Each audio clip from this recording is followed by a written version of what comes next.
Hello, Bhante. I'm listening to a Dhamma talk in which Sayadaw Kavita is telling the life story of Lord Buddha. And um, in this part of the Dhamma talk, Sayadaw is talking the about the time after Lord Buddha becomes Sammasambuddha, and is spending time the 49 days around the Mahabodhi.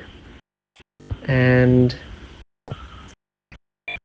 in this part, it's when Sotāpatti Mahabrahma comes to Lord Buddha and asks Lord Buddha to teach the Dhamma. And Lord Buddha contemplates about living beings. And Lord Buddha contemplates the qualities of living beings, whether or not they are capable of learning the Dhamma. Because Lord Buddha sees, the Dhamma is very profound, very subtle, and difficult to understand. So are there beings that can listen, learn, and realize the Dhamma? So Lord Buddha sees that there are beings who have little defilements. There are beings who have strong faculties. There are beings who have good manner. And there are beings that are easy to realize Dhamma. These all make them qualified to learn the Dhamma. But the fifth, and what Sayadaw calls the most important quality for realizing the Dhamma, is that there are beings that see danger in the current and future existence. So I thought it was really interesting that Sayadaw called this one the most important.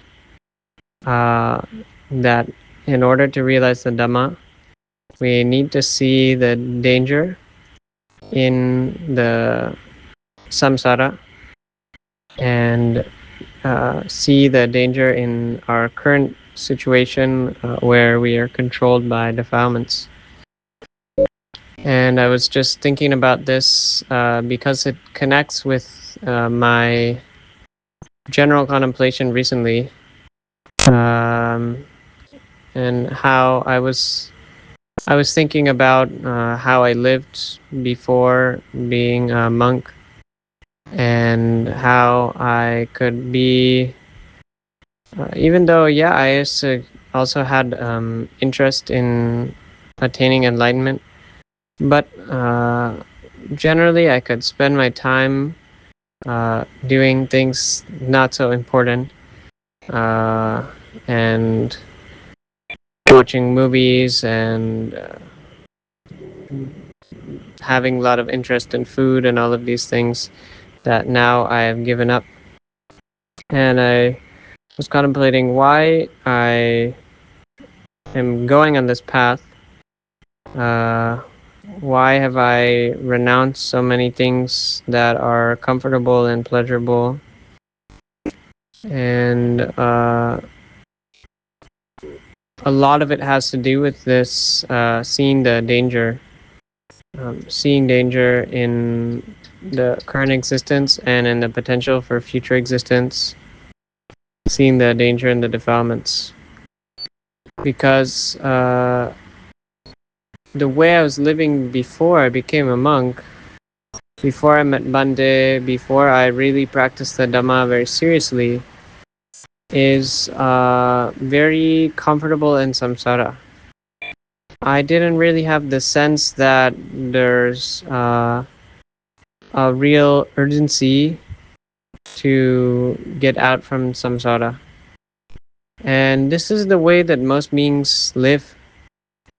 Even beings that suffer, they don't usually understand that their suffering is a very normal part of samsara, and that the only way to truly end it is by getting out from the samsara. And so, without seeing the danger in existence and the danger of future rebirth, um, beings don't really have a reason to strive to practice. And especially if we live a comfortable life, we just continue like normal.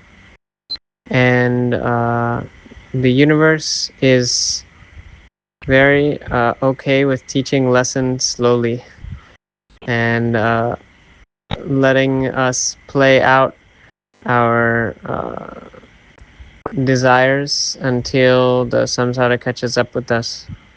And as long as we remain here and we have not yet attained Maggaphala, surely there's the potential of going down, and it's very high potential of going to the lower realms.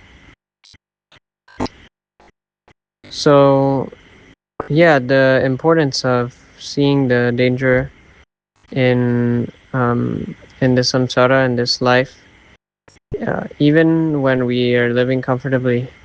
And this is something that Bhante has really tried to instill in me for a long time. And Bhante talks about the knowledge of danger.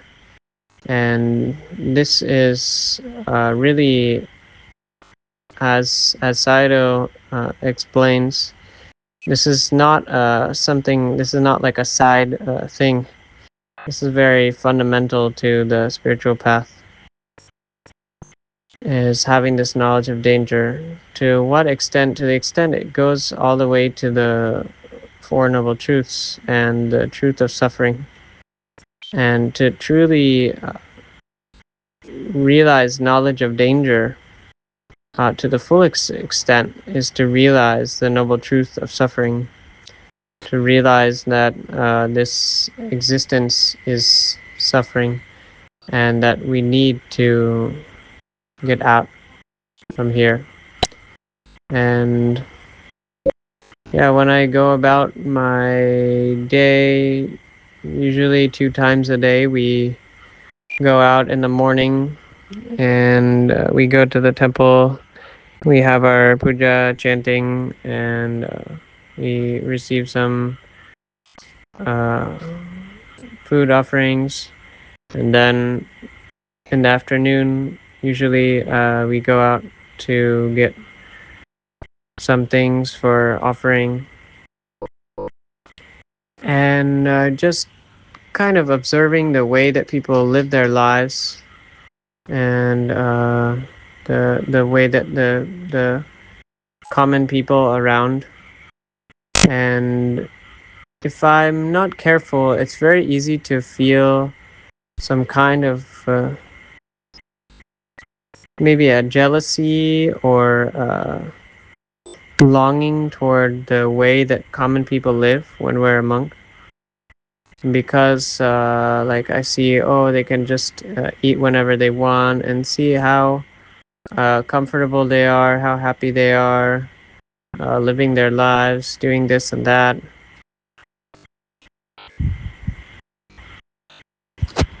Laughing, joking, playing, eating, dancing, and so on. But then I realize they are perfectly missing this very, very important quality, which is seeing the danger in the samsara. And even here we're in Buddhist country, but most common people are not striving to get out from samsara. And they don't see any problem with just living the life and continuing in this way of being. And many of them are going to continue that way until they die. And reborn, and many will go down to lower realms, and even if not, it's still continuing samsara for a long time. And I'm very fortunate. We're very fortunate.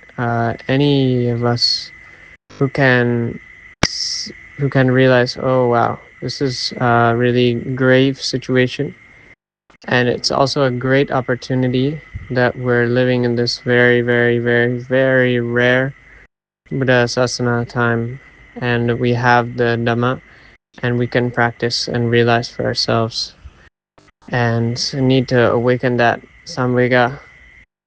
And this, without this sense of danger, very difficult to practice and to realize the Dhamma, because we just won't see any problem with being in samsara and no reason to try to escape from this cycle. So yeah, this is my contemplation for awakening the vidya, awakening the samvega, to practice and get out from the samsara as soon as possible. So may all beings realize the danger of samsara and become Buddha, attain Bodhi very, very fast, as soon as possible, as comfort as possible. Sadhu, sadhu, sadhu. Namo Buddhaya.